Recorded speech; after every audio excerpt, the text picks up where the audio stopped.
receiver because then it's easier to see. Yeah. I don't know. I don't mind. Saw the picture of the two chicks just wearing the same shirt. on the private jet while you're diving. Cool, man. Let's go. Let's do it. Jonathan Smith, still shot aerials, video professional. Let's go. Here we go. Jonathan Smith, welcome to the house, bro. Yeah. What's up, man? Yeah. Hey, See you like every day. Jonathan actually helped me build out a lot of this set. Wow. So Yeah. we filmed. It's been a long time though. We filmed A lot of late nights. one of the initial podcast. Yeah.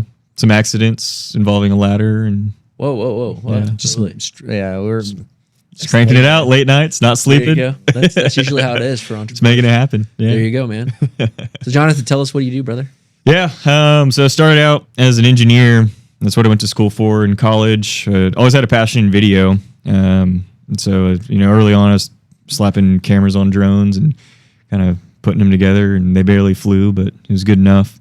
Grew up pretty sheltered as a kid, so I wasn't on social media. And then finally in college, I hopped on social media and started seeing people making money, chasing their dream, going after the drone world, getting paid pretty good money, just strapping cameras onto drones. I was like, man, I've been doing this for years. Like, I need to hop on this. So I started up a company called Still Shot Aerials, based here in Fort Worth, Texas. And just been chasing the dream. Yeah. There you go, brother. He's kind of going understated. So listen, I met Jonathan. There's a guy, Luke Asper. He does a lot of car call it Car cinematography. is what I call it. makes men get but so we're at it was a grand opening of it was a renovation of an old studio. They had huge renovation, ton of money.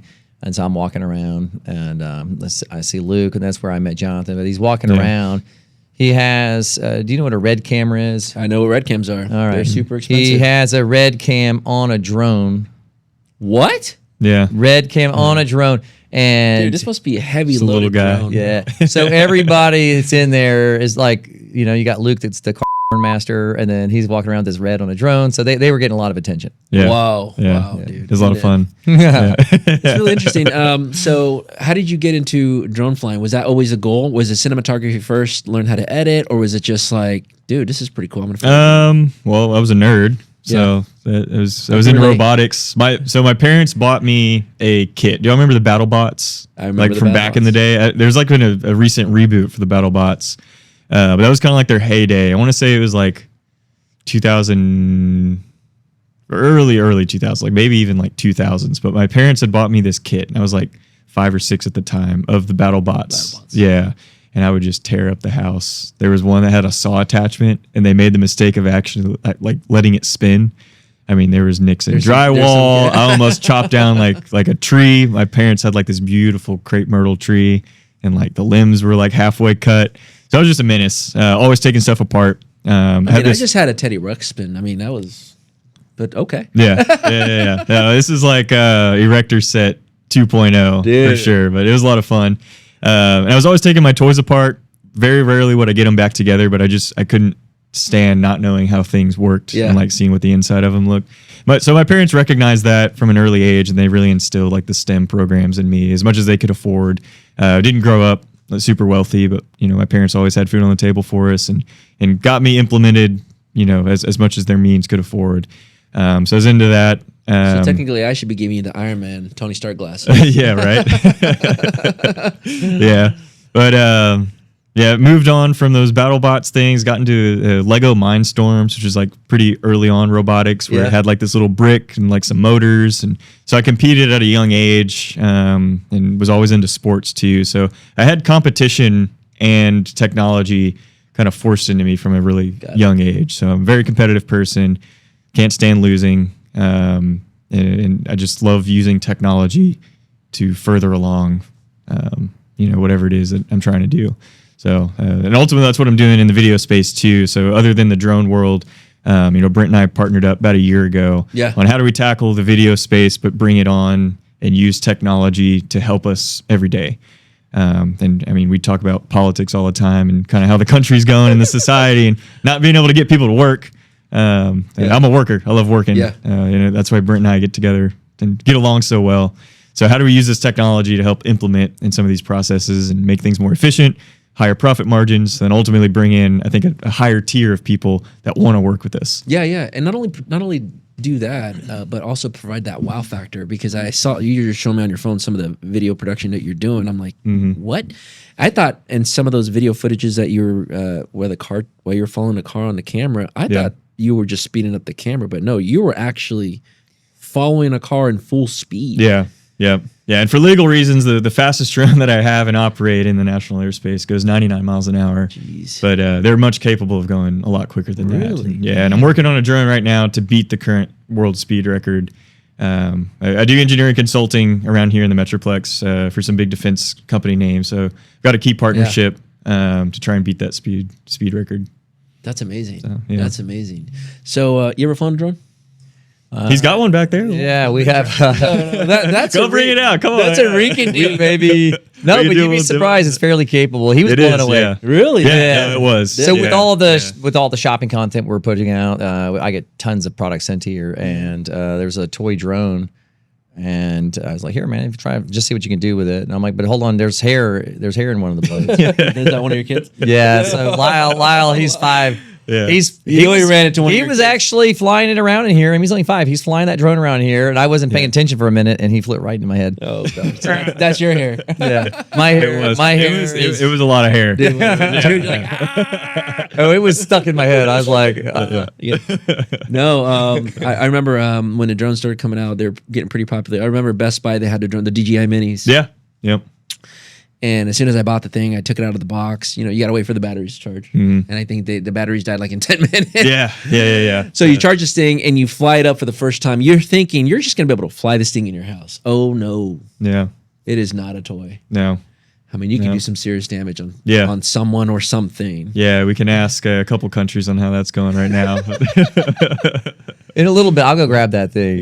I mean, Yeah. it's we'll let you fly first, then you can try it. We'll see how it goes. Cool. All Okay, right, well, yeah. let me ask you this. I'll give you all a little demo on the who, what, when, where, and whys, and then let you all go for it. So now that you started this bit, you became a drone flyer. You figured this out. Yep. Next step is I got to get a client. Yep. Yeah, monetize How did that it. work?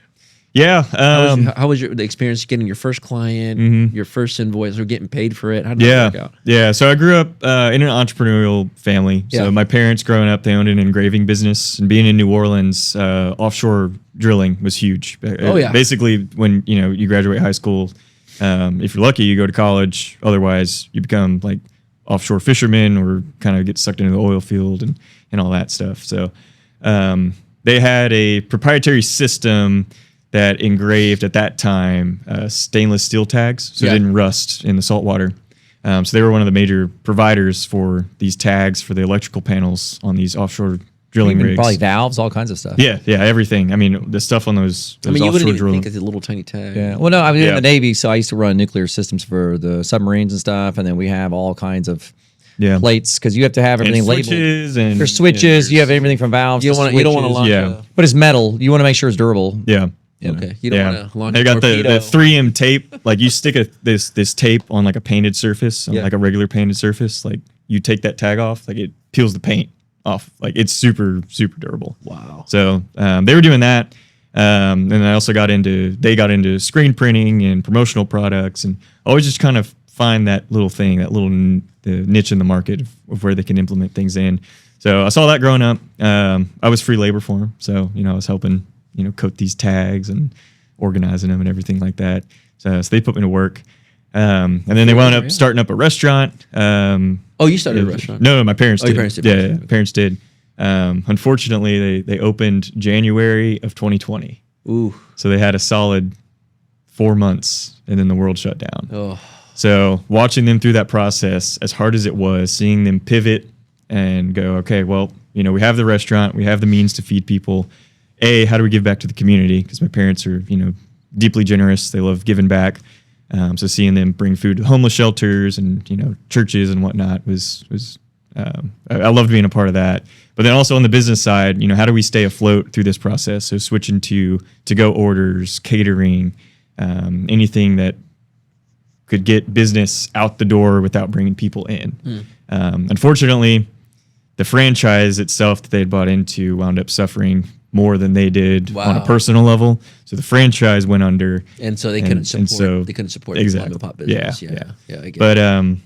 yeah, I don't know. Just seeing my parents work so hard, trying to provide for us. I'm the youngest of 4 kids, so I got 3 older siblings.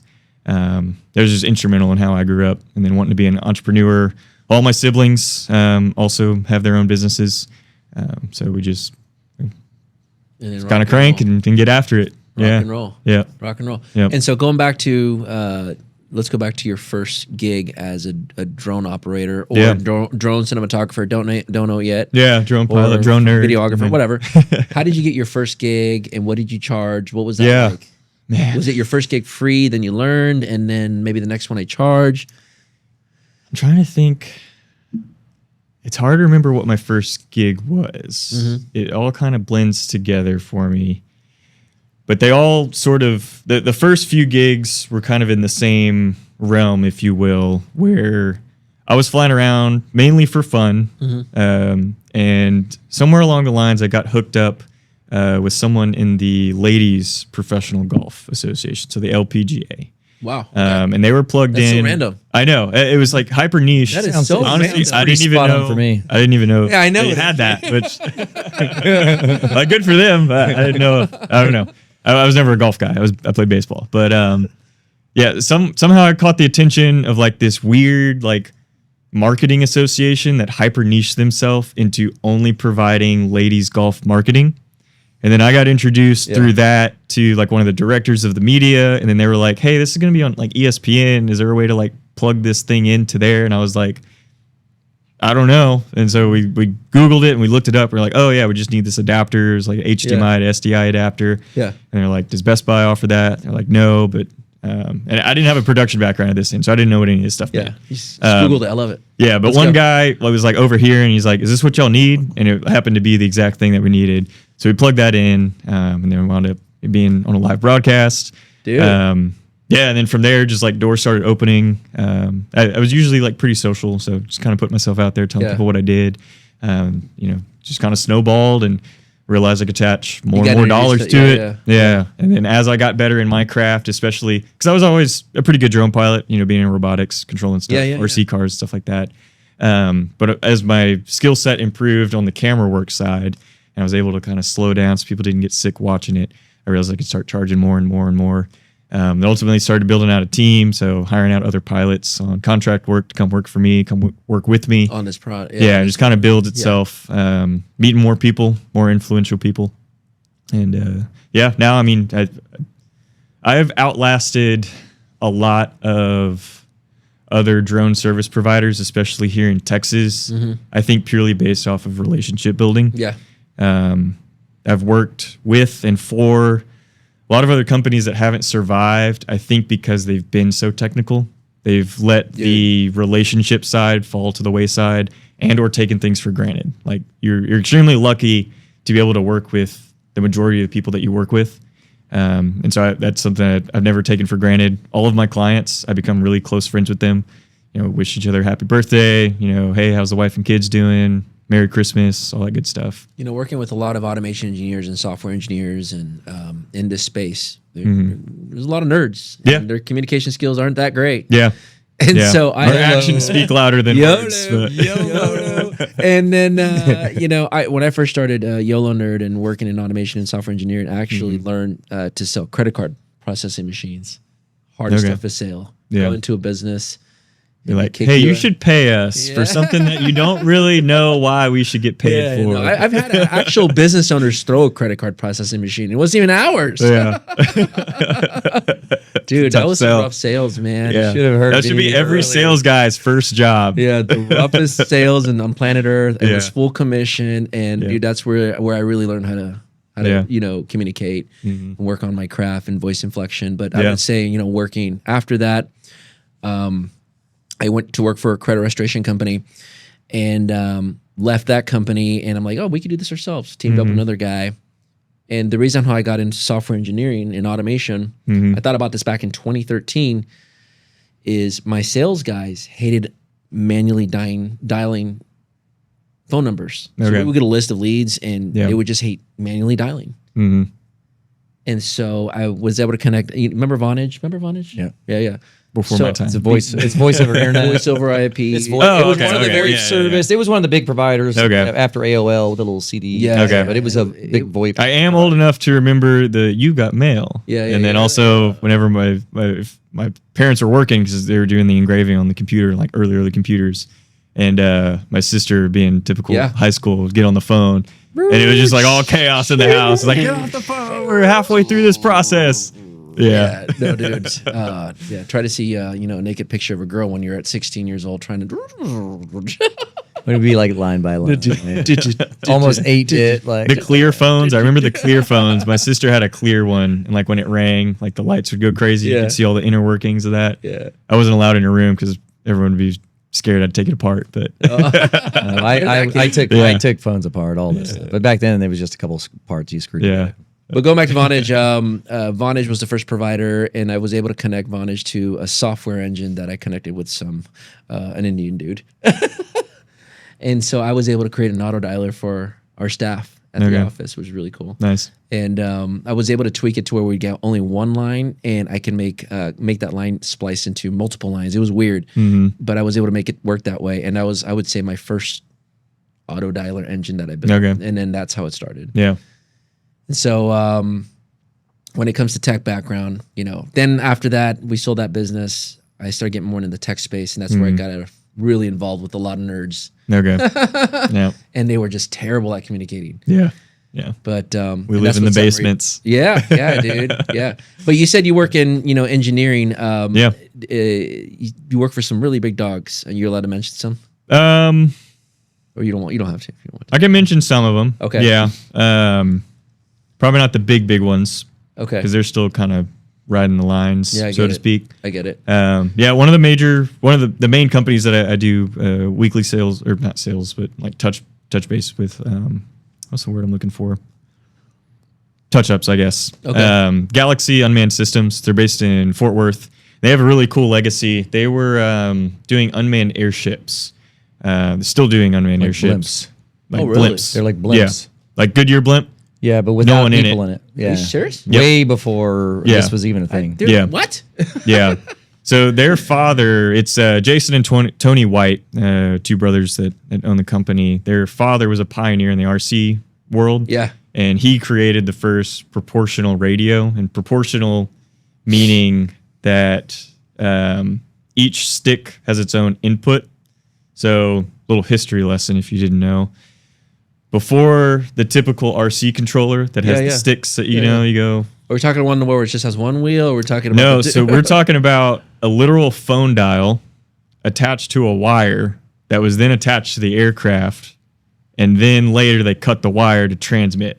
So you would dial, for instance, 6 to turn right, 5 to turn left. Oh, no. Rotary way. Yeah. dial. You remember the rotary dial. You're old enough to know that. Yeah, rotary dial style. Yeah. So their dad took that and put that into the typical style controller that we fly today. And back then in the RC world, there was no like, oh, this is my intellectual property, I'm going to file a patent. It was all kind of a community. So he was... he pioneered that whole... Yeah. So he pioneered that amongst all the other, aviation, or RC aviation enthusiasts. And they brought that towards the market. And that revolutionized the industry. I mean, everybody, when you think of an RC controller, you think of that style. Yeah. So their dad was involved in that.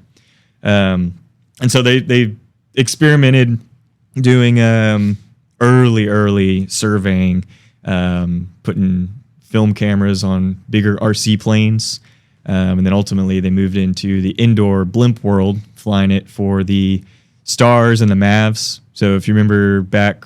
Probably like 20 years ago, they dropped coupons. Yeah, they could drop coupons inside of the doing the rooms. indoor RC blimps. And then they were like, man, we should scale this up and do this outside. So they made an 85-foot unmanned blimp.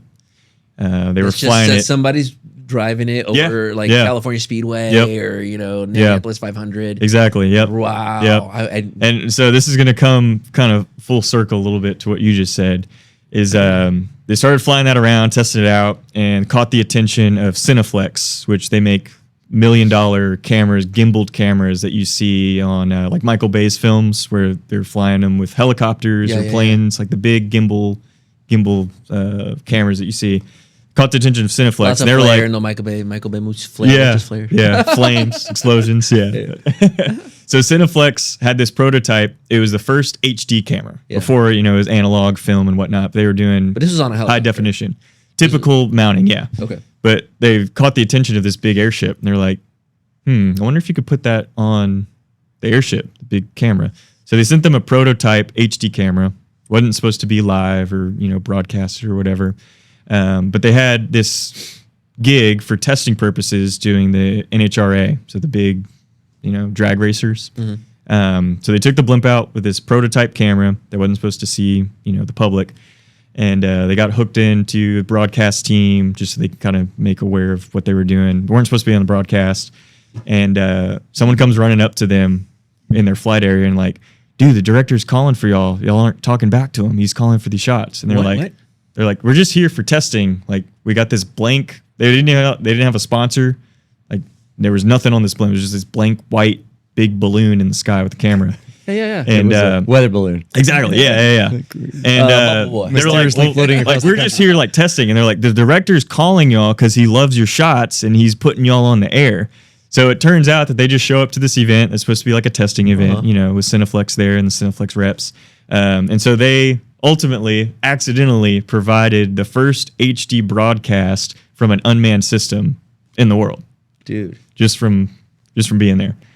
So they rode that wave, and then the FAA being the regulatory of course. They gotta get, body, well, they want to be it safe, and I got to be careful because I'm an FAA safety rep here for the area. But are you the one I registered for when I had to fly my drone? No, so it's a volunteer position. So basically, my going back to like community awareness and whatnot, like what my parents instilled in me. I think education is like your first step on like any new technology for sure. You have to be able that people are doing it in a safe manner, especially when we talk about drones. With as congested as DFW is, for example, you don't want anybody and their mom going flying a drone anywhere they want. I mean, that's just an accident waiting to happen. I mean, I got scared flying my first DJI drone mini. Yeah. I was freaking out. Yeah. And the first thing I was like, am I going to get in trouble? Yeah. Yeah. It's scary for sure because, I don't know, it's people's first kind of taste of like what true freedom is, you know, because it's like there's nothing stopping you. It's easier to ask for forgiveness than it is for permission, guys. Come on. Yeah. It is. Yeah. But going back to what I was saying, in 2009, the FAA basically shut down the airspace for commercial operations with drones because they couldn't get a handle on the technology. The cat was out of the bag by that point. Like everybody was being like, "Oh, drones! Like, blah, blah, blah. Like I want one." So they had to step in, create this whole rule set, which nowadays is called the Part 107. It's gone through a few different iterations, but it basically banned any controlled unmanned aircraft in the skies during that period. Really? Which was a big problem for these guys in 2009. So they shut that down. So they were forced to go into the DoD sector.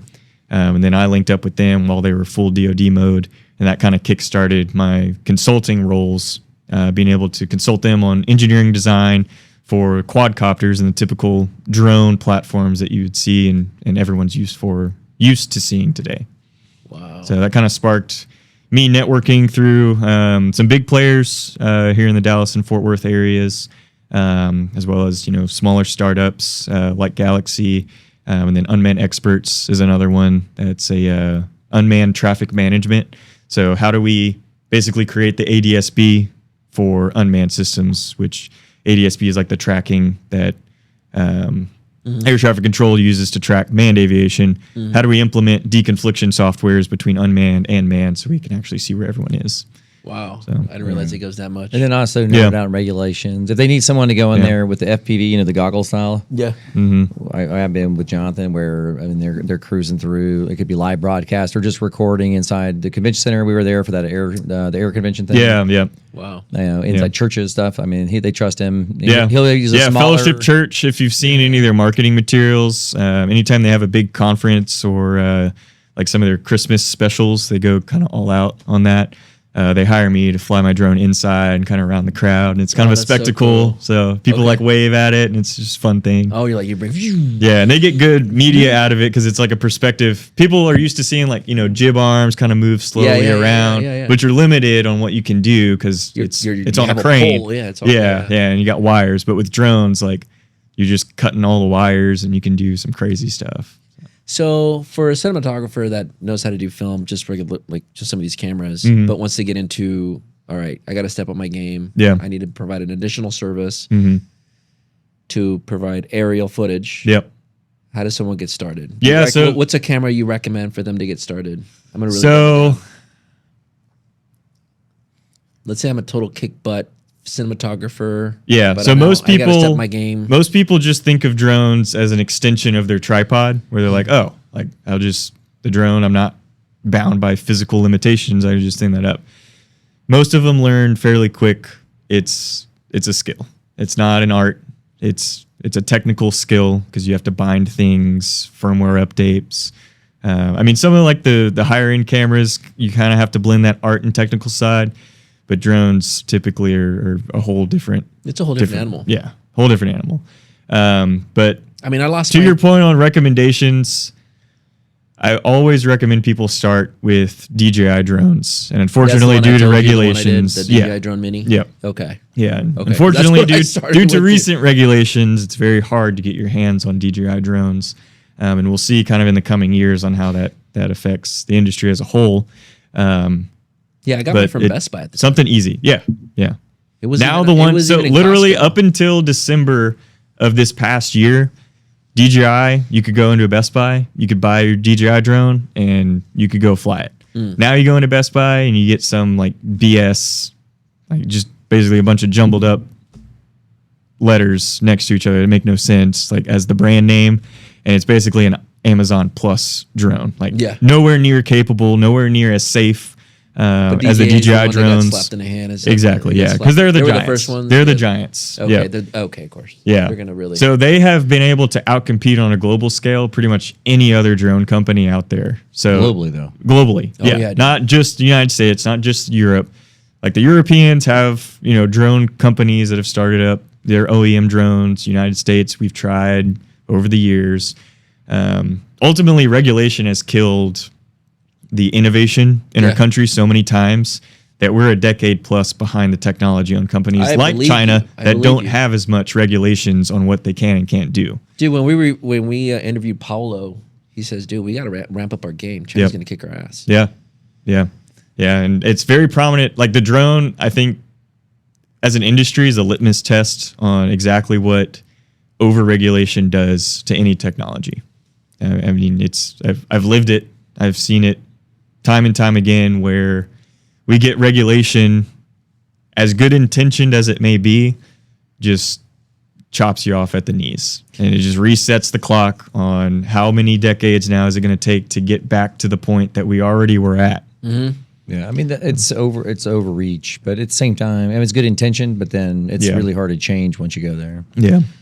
So when I first flew my drone, I told you, I took it all the way up. Yep. And I lost it. Yeah. But it came back with, what did you call it? Home? Yeah, return to home. Return to home. Yeah, and it yeah. just went, yep. And that's the safety features that I'm talking about. It's like how do you outcompete that? Yeah. And how do you overregulate that out of the market to now where we're at with American-made drones that don't have those features? Yeah. And if they do have their features, I thought that was a great feature. I decade would have lost all behind. my money. Like, I just came back. I'm like, oh my God. And I think it came back because it was running out of juice, Yeah, too. it's just insane. Like, why ban these people out? And I mean, it gets down to lobbyists and, follow the money trail wherever you want to go. So let's just say the number one thing I got scared about was I flew it up, and then the next thing I flew it back down, and the next thing I said, am I doing something illegal? What are some of the steps you would recommend somebody to get a drone? To make sure they're compliant, they're doing everything right. Yeah. One thing I did, I remember I went to a website and I did register my drone. Yeah. Good. So that was the first one. one. Well, you're ahead of 90% of new people. Okay, so I paid. I think it was like $15 for the next, or $5. $5, yeah. $5 for the next 5 years or 4 years, something like that. Yep. So I registered my drone, and that was it. And I think I did the right thing. And there was another thing, but I didn't do the other thing. So can you walk us through that? Yeah, absolutely. So the first thing, and I run a group here that not specializes, but we encourage hobbyists and whatnot. We have over 1,000 active members just here in the Dallas-Fort Worth area. So we do monthly meetups. We have a Discord channel. It's called DFWFPV. Let's go. For anyone that wants to check it out. It's on Discord, Facebook, Instagram, all the social media platforms and whatnot. But we welcome new people. First and foremost, find community. Find other people flying drones in a safe, legal manner, if as legal as you can get, and just learn. Like be a think tank. Help each other grow, help each other learn.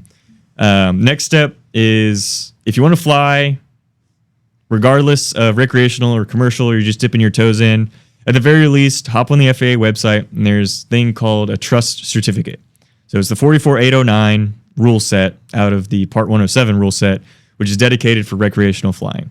The trust certificate is a 10-question, literally can't fail, almost like a survey, but it's a quiz, but it just teaches you like the very, very basics of don't fly over 400 feet. It's like rhetorical don't questions. Fly, exactly. It basically gives you the Don't rules. fly 5 miles close to airport, right? Is that what it is? Or It depends on the airport. If we want to get into like a deeper level, it's a thing called LANC authorization. So it's low altitude authorization. And I believe DJI was else. like programmed to not fly too high. I remember I was trying to push that thing as high as I could. Yeah, they do have an altitude limit. It's kind of a funny story, depending on what side of the aisle that you're on. But DJI used to have these geofences where if you were close to a military base or installation or what they call critical infrastructure, like power plants or airports, for example, your drone would get like so close to it and it would just like stop, or it wouldn't let you take off. Yeah. Geofences. When there were talks of banning DJI a couple of years ago before it actually happened, DJI was like, you know what? Those geofences, those are restricting our pilots, I think, a little too much. So let's just lift those geo restrictions. Oh, no. So DJI implemented it gave me an a update. warning like, They updated it before they banned them. No, because I remember I got the warning. I Yeah. remember I'd get the warning and like, well, and then you would hit like a little checkbox that you're, you know, like. Yeah. It's not funny from a safety perspective. It's definitely not funny. But from a like middle school kind of petty, like, oh, you hit me, so I'm going to hit you back type thing. It's like it's 4D chess, I think. Oh man! But they lifted those restrictions. So if anybody that has updated their drone the last couple of years that no longer has those restrictions, or depends on firmware update. Oh, you can download an old APK file. Well, no, I'm saying like currently, like it was pretty recent that they lifted those restrictions. Oh, really? Yeah. So anybody that updated their stuff now, they're just and like there's forced updates. Like it won't let you take off unless you update. And again, that's coming back from like a safety. Like you don't want to run out of date firmware. Or if say your controller connected to the internet through your phone and your drone didn't, like maybe the controller updated but the drone didn't, so now you have incompatible firmwares. So they force you to update as you go along, whether it's for safety or they're spying on us, I don't know. But my video switcher does that, and then sometimes it doesn't even work. I'm like, what's going on? Yeah, you know, there's a commercial piece of equipment. It's supposed to just work. Like, what's happening? So, what would you say is one of the biggest challenges, or maybe you could tell us a story about one of your biggest clients, and you're just like, dude, I don't know if I'm able to do this. Yeah, flying an aerial drone or for a video cinematography shot. What was some of the biggest challenges you faced? There's been several. Just because this technology is so like rudimentary in the sense that like I'm gonna hit your car if your guy's not on point or something. Yeah. So most of the drones that we fly are the FPV drones, which is the first person view where you wear the goggles and you get like a live feed of what the drone sees.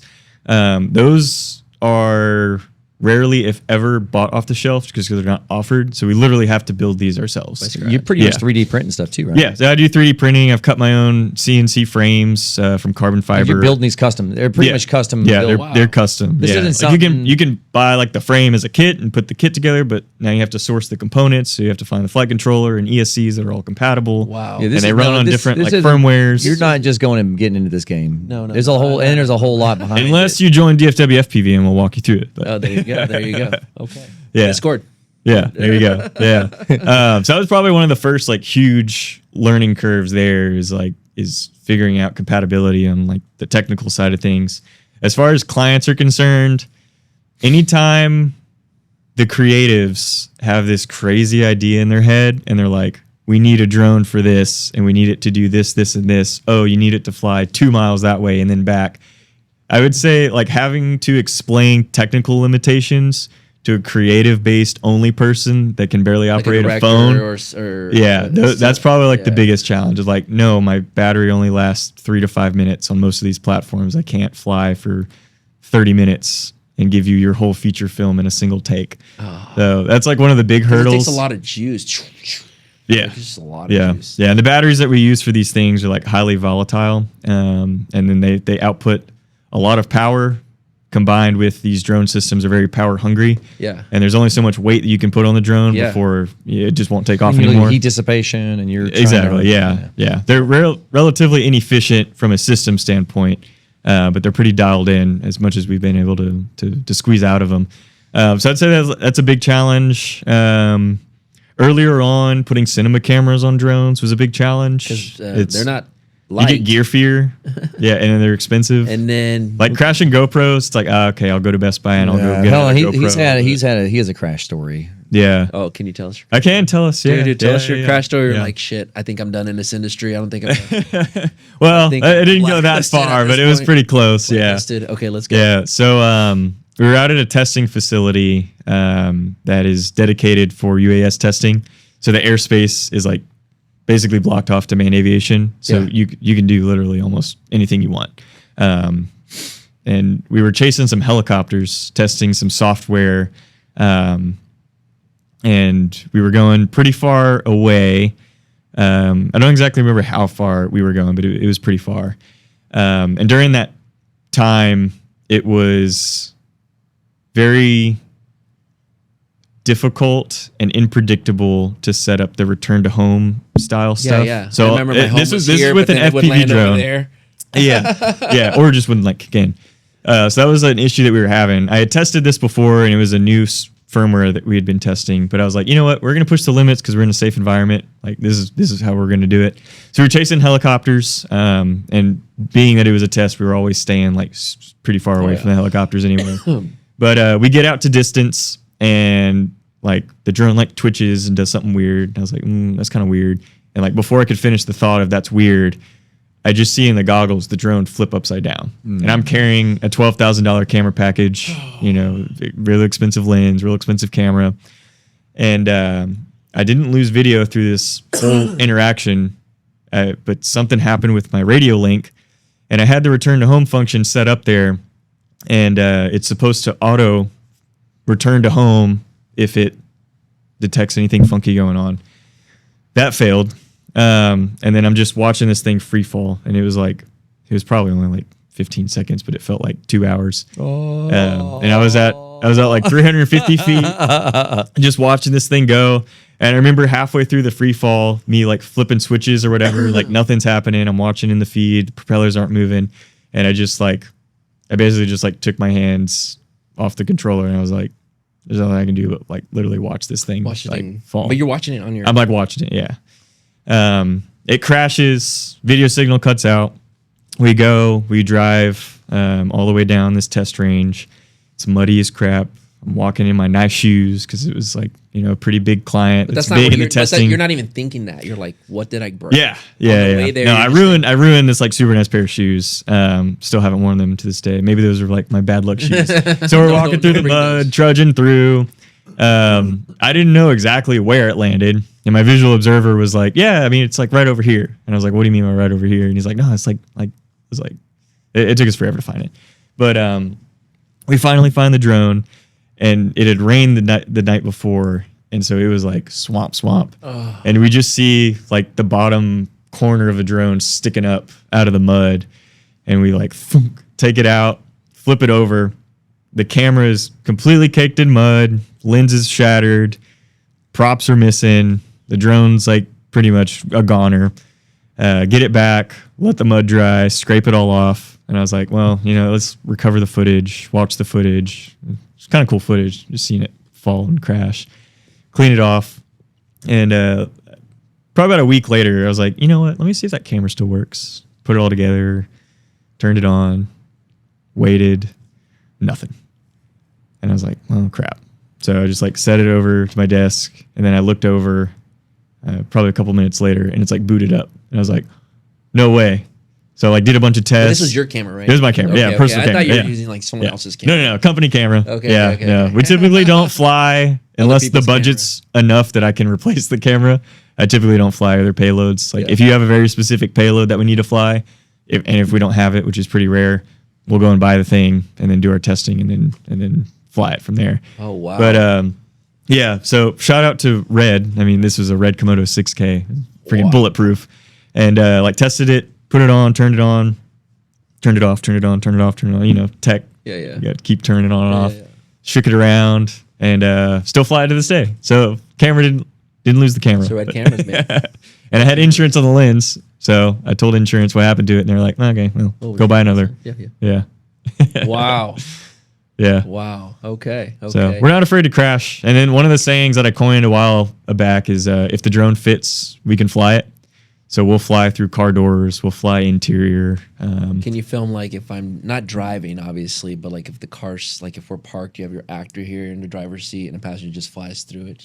Yeah, for sure. Cool. Yeah, and a shot that I've been working on for a while. Someone beat me to it. I should have tried harder to get there. Was I do a lot of drift car chasing, dude. So out at Texas Motor Speedway, they do some drifting sometimes. Like, yeah, Fast Furious. Yeah, and an idea that I had was flying through the windows of a drifting car. So like the drone starts from far away, it tracks the drone. The car's mid drift. The drone kind of speeds around, goes through the driver window, through the passenger window, and then continues that chase. And someone beat me to it. They did it really well. So I'm like, man, I can't outcompete that. But wow. But you could do that. I could do that. Yeah. Wow. Okay. Yeah, let's go, McLaren. I'm gonna go get the toy and we'll see. Yeah. Let's see. Hopefully it's working. We got the Hopefully it's I don't think we charged. turned it back on. I think there was extra batteries. Yeah. We'll try battery on there. He's gonna go get that. All right. So while he's getting that, And so right now, are you working on any future projects right now for the aerial? Yeah. Anything right now? A lot of my business, unfortunately, has come from the war in Ukraine and Russia. Gotcha. They've really put our hobby and industry on a map that no one in the industry really wanted it to be put on. Yeah. But I figured with the knowledge base that I have and a lot of my colleagues, we owe it to our country to share that knowledge with the people that ultimately are going to keep us safe. So a lot of my work comes from consulting, Department of Defense contractors and whatnot. Yeah. Yeah. Okay. I forgot your question. No. My question was, I know he gave me that. I got a drone and started salivating. There we go. And it's blinks. It's got colors. I like next biggest project. But yeah, let's see. Next biggest project. Yeah. I'd say the world speed record. That's cool, man. It's probably one of my Guinness Books World Records. Let's do that. This is not the Guinness Book of World Records. No, not this one, but All right, let's see. All right, show working. That's not a bad drone. It's not a bad drone. This is gonna be a great podcast, man. Oh, it's backwards. You put me backwards. Oh, I don't know which one's the front. How long is that? How long something like that could fly? I'm gonna lock on the wide shot so we can keep this in frame. Yeah. Yeah, there you go. That is really cool. So I'm locking in the wide shot. There was another brand I saw at Costco. Oh, back this way. I'm watching the screen. It's reversed. There you go. Yeah, we're on that cam over there. Woo! There goes Brent's camera. But look at the accuracy. Boom. And this is an Amazon. Yeah, no, product. This is an Amazon product. The thing. So what I judge a drone like this on is how well can it hover and like stay in place. And obviously this one isn't going to have a sensor package like a typical drone. Oh, I just tried to boot it up like my drones. But kind of weird off this jump here. So that's a pretty good. I mean, got a 360 flip. Do the little. Oh yeah. Trick. I think it's catching the air vent. The vent probably. That was one of the things that impressed me is that it holds relatively still. You could do a 360 vent, like a 360 deal. Yeah, once it settles, it kind of finds. I think the wind's blowing from. Yeah, but even that little bit of drift, like it's not bad. Let's see. Let's get a flip here. Let's see if we get a flip. Let's see your magical aero skills. You gotta hit that button, I think. I don't want to get my hair cut again. Yeah, no. I'm good. Brandon already demonstrated. We can give him. I have a little PTSD from my son flying into my head. Is that the battery going? There we go. Whoa! Okay, that is pretty cool. Oh, whoa. Okay. Now let me get it in frame here. Yeah, you're gonna have to. Here, let me lock on the wide shot. Let's go. Okay, right there. Boom, right there. There it is. There we go. Here, put your hand out, Brent. There we go. Let's see how good he is at landing. Oh, okay. Still pretty close. Pretty close. All right, now let's see. Alex has his Yeah, your license. turn. Let's see. He did a safety certificate. Let's see. No, but I haven't flown one of these in. Well, it's indoors, so that's a good thing about flying indoors a lot. Is FAA doesn't have jurisdiction Inside on of- indoors or inside anything. of- Yeah, So I but push anytime the you go on- outside, This that's is the on button. so you just push up on that left stick. There we go. Yeah. There we go. And then throttle it up a little bit to get it in the air on the left stick. Yeah, So push. the left stick is going to be, think of that as Thrust. your altitude and your yaw. There you go. Oh, Yep. I wanted to There give he some more goes. juice. Yeah. And then a good tip for newbies is always fly a drone with its butt facing you. That way your inputs are one-to-one. way You're you not think. having to do any mental gymnastics on how to fly it. Right. So left is left, right is right. So it's facing towards the camera. Yeah. So when you think left or right, or Just Yeah. have your or butt, back. Yep. butt facing you. Yeah. Okay, Yep. that's the rule. Yep. And once how you do- start turning, And so your right around- controller, if you go left, it'll bank left, bank right, forward and backwards. And then on your left stick, it'll be your altitude or your throttle, and then your yaw. So panning it left and right. If you rotate, is it the little buttons on the top or the? Going down, man down. Oh, there he goes. Get him back. Whoa. There you go. He's actually doing pretty good. Yeah, yeah, I feel like you're doing pretty good. yeah. There you go. Yeah. Yeah. Okay. Now try to do. There's a button. Which one does the trick? So push the button on the I right. don't want to push the button here. No, push it. Push the button. Push it. My 5-year-old was doing it. And then put one of these sticks either forward or. There you go. Whoa. Oh, Nice. Did a little tap there. damn. Dude, this is crazy. You got to get little Alex one of these. Yeah. No, look, Lyle's 5 years old. He was flying this thing. Yeah. In here? Lyle was Man, I'm flying. gonna tell you, like I know Lyle was flying I this know around I'm pretty the young, house. so it sounds dumb when I say it, but the young kids pick this up like second nature. And I Yeah. think just being around technology and screens and gaming systems and whatnot, it just comes like second nature.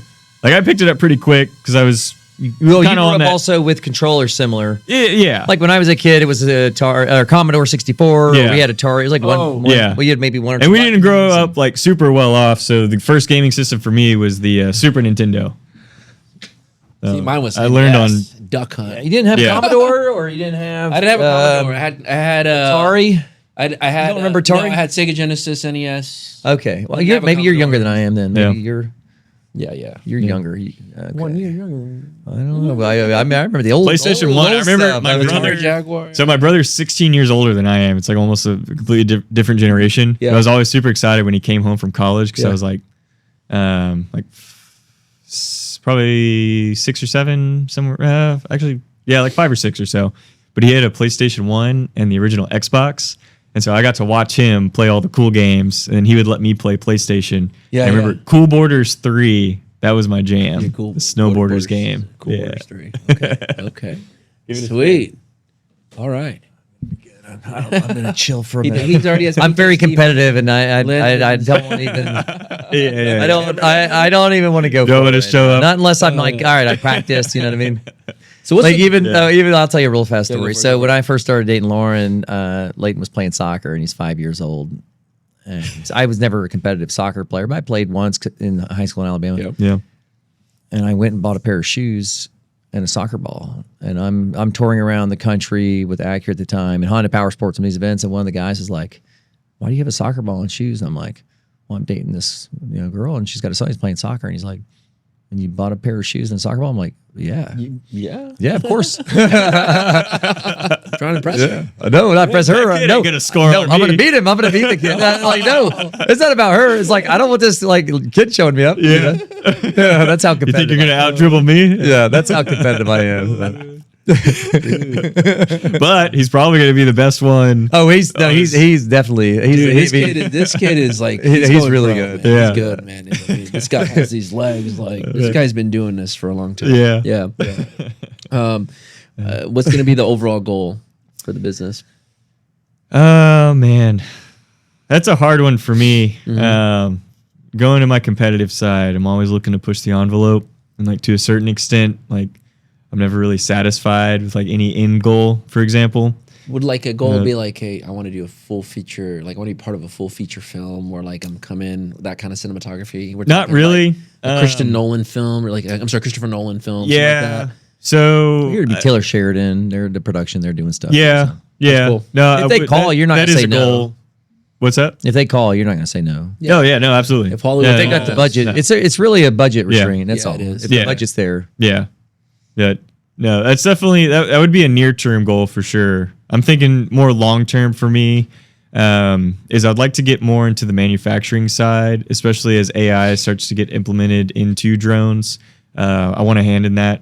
I want to make sure, for my own sake, that we don't run too fast to the wrong target, implementing things that are as dangerous as they are Does with he know Paulo drones. from Robot Labs? I Has don't he know met if you've Paulo? met I don't think I've met him yet. Brazilian guy from Robot Labs. No. Man, he is all in that. Yeah, Yeah. yeah, Yeah. You have to- And I know, we'll have to- regardless we'll catch up of again. my input, I'm just a cog in the wheel of this never-ending cycle. But I would at least like to have a hand in, just so I can say, like, at least I tried. You know? Yeah. At least I That's tried. really cool. But That's yeah. really cool how you started your brought up story, like when you were young, taking things apart. You like how things work together, Yeah, and then now getting into drone aviation, and now you're part of the community, yeah, and then you have your own Discord group, yeah, and now you build Yeah. drones. Because, dude, I mean, I wouldn't know where to start, but Yeah. at least with your community, you'll Yeah. know where to start. yep, yeah. And I will say one big goal is I want to do $100 million a year revenue. Like, I think that'd be awesome. As a drone service provider. Drone, it would have to be huge Yeah. commercial level. Yeah. So You're the one to if do you it. got a budget, There 100 you go. million. There you come go. on. I just need one client at that price. Come on. One good client. So, Yeah. Spielberg, let's rock Yeah, and let's roll. hop on. Well, cool, man. Yeah. Well, that's all I got. What you got? Hey, man. It's been a That's great amazing, time. man. It's been an absolute great. Yeah, time, thanks man. y'all for having me. Yeah. It's been cool to actually use what I helped build. And we also were having some technical issues here. I was getting really upset. There's auto ducking. I don't know. Jonathan Yeah. actually got in there and was able Yeah. to figure it out. So No, that's great. And Sweet. man, and you got a huge background, and you know how stuff works. And Yeah. I can't wait to work with some other future projects that you and I talked about Yeah. earlier. Yeah, man. Let's make it happen. Let's get into McLaren and have him. Get in the weeds. Get in the Yeah. weeds. yeah, we'll catch up with the McLaren guys, and then Yeah. we can see what we'll do with Miami Yacht Week. Then I've got a lot of connection down there. We'll go if Yeah. you want to do. I don't know how much you want to do over the water and all that stuff, but we can do Yeah. some stuff with some yachts while we're out there. Yeah. I mean, he's confident. Yeah. Well, I know you're confident. The But client pays for replacements, so I'll sink as Awesome. many drones as it takes. There you go. There you go. There you go. Last but not least, what about the drones that you see in those like night shows? I mean, it takes a lot of drones to make that. Yeah, Do you yeah. ever I'm get glad you involved? brought You that ever- up. yeah, I Yeah, wanted to bring so that up. even in Grapevine here, they do those crazy Yeah. Christmas and yeah, so Sky Elements is like the major player in the game here in the States, and they have, I think, 2 or 3 Guinness World Records for light shows. Based here in Dallas, Fort Worth. No way. In Capel, yeah, and I fly my drone sometimes inside of their drone shows for media purposes. Really? Yeah, Really? so I've been able to get some really cool footage. Oh, so you of work with these going guys, in too. between That's their drones. Yeah. That's so cool. But you man. got to Yeah. kind of know what you're, so you don't ram into anything, right? Yeah, yeah, and it's at night, so it's super dark. And Well- the drone shows, like, the lights go off on these drones because they're like transitioning. They want to be dark. Yeah, Yeah. So it's like you don't see them until they're like right in your face. Wow. So we go through like a pre-brief of, they show you the show, they show the layout, and then like I can move this 3D virtual camera to see where the drones are going to be in relative space. Do you do a simulator sort of, or No, it's just like, it's just their show animated out on a screen. And so they'll play that for you so you can see the transitions and where drones will be relative in space. And that's just something that I burn a memory. Dude, what an interesting job, and what an interesting job. And the reason why I say that is because, dude, you see them at football fields, Yeah. baseball games. Yeah. They're putting 4th of pyro. July. They're attaching pyros. I don't know if you've seen them. So like big like dropping sparklers. It's like dropping or going off. They're launching them or dropping. It's they have- more of like sparklers on steroids. Yeah. Okay. So they're just like spraying sparks out from Test, under the test, making drones. sure we're live. Yeah, yeah, we're rolling good. still. Okay. But yeah, no, they're doing some crazy stuff with it. Well, one thing too, I know you'd mentioned there was a game virtual thing you were doing briefly. You were thinking about streaming it, or what was the? Oh yeah.